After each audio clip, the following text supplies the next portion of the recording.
Salut à toi, bienvenue dans cette nouvelle vidéo où je vais te parler de l'entretien des laines. Un peu plus particulièrement des laines Ménimons, mais pas seulement. Je suis Aurore de Meluar.com et je te donne ma routine.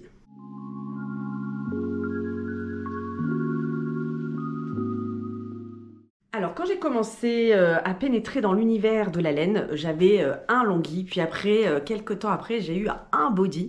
Donc, autant dire que j'avais pas beaucoup de laine et que je me contentais de faire tremper ça dans une bassine, d'essorer comme ça, enrouler dans une serviette éponge pour pas tordre, pour pas abîmer la laine. Et là, je faisais vraiment sécher à plat puisque comme tu le sais, on ne suspend pas de la laine comme du linge en coton quand il n'a pas été suffisamment essoré. Le poids de l'eau en faisant sécher tes laines risque de déformer tes laines.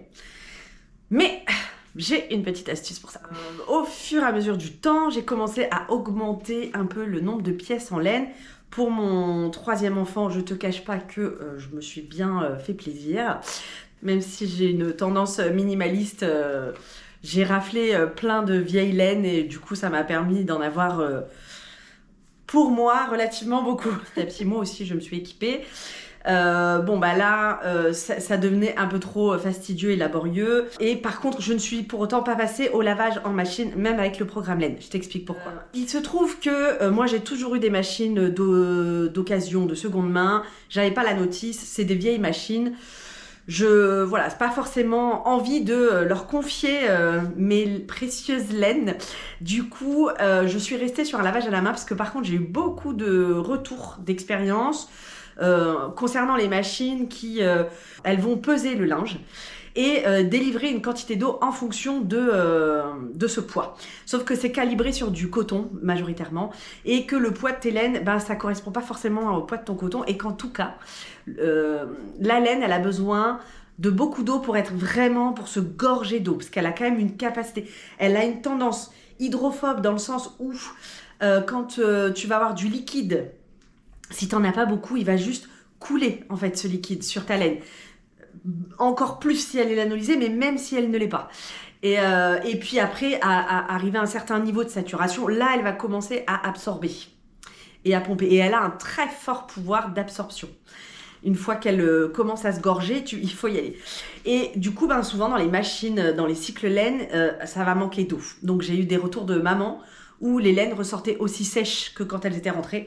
Et du coup, elles étaient toujours tachées, elles n'étaient pas lavées en fait. Donc il y a ce phénomène-là. Et il y a le phénomène que d'une machine à une autre, si tu n'as pas la notice, et même des fois si tu as la notice, c'est pas forcément spécifié, mais les programmes laine, ils ont tendance à laver à 30 et rincer à froid.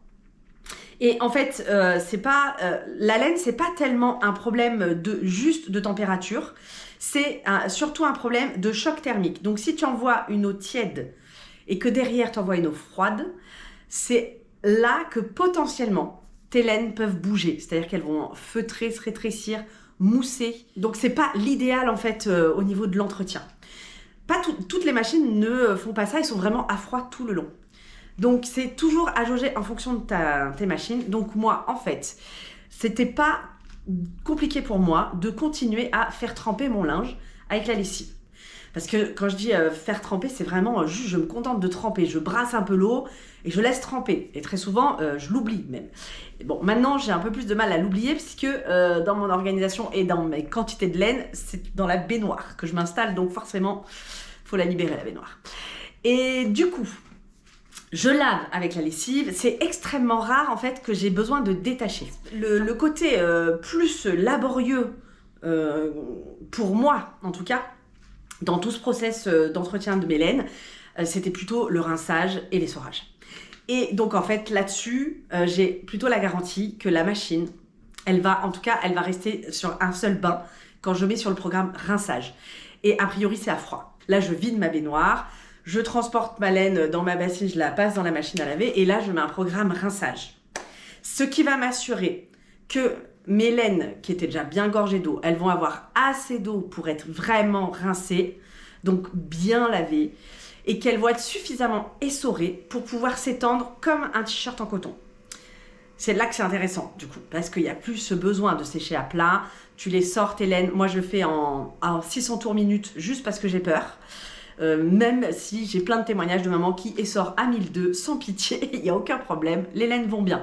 Mais moi je considère que entre un 600 tours et un 1200 tours, c'est quand même plus doux, je trouve que ça préserve plus longtemps la fibre, et honnêtement à 600 tours, franchement c'est suffisant, ça sèche très vite parce que c'est vraiment très bien essoré.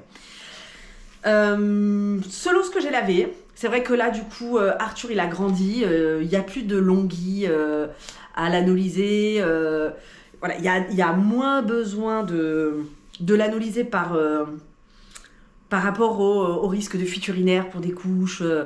Et c'est ce que je faisais quand j'avais les longhi et les bodys et tout ça, qu'il fallait vraiment que je l'analyse. Je faisais un bain, je sortais là de ma machine, mon linge essoré et rincé, je faisais un bain de lanoline. Là, j'essayais de laisser vraiment la nuit pour que vraiment ça s'imprègne. Et je refaisais la même opération après, je rinçais en machine et là, j'étendais. Là, j'avoue que le bain de lanoline, bon, je le fais un peu quand j'ai le temps. Quand j'ai envie et quand je sens que ça fait longtemps que j'ai pas l'analysé ou un truc comme ça. Et ce que j'ai constaté au niveau des taches qui peuvent apparaître ou persister, c'est qu'il y a vraiment un impact en fonction du choix des couleurs.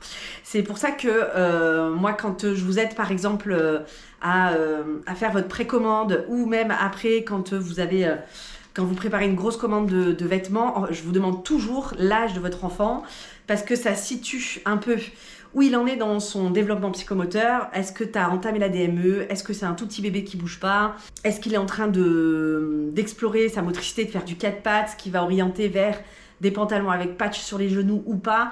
Et donc les couleurs claires, ça je vais les recommander pour les tout petits bébés.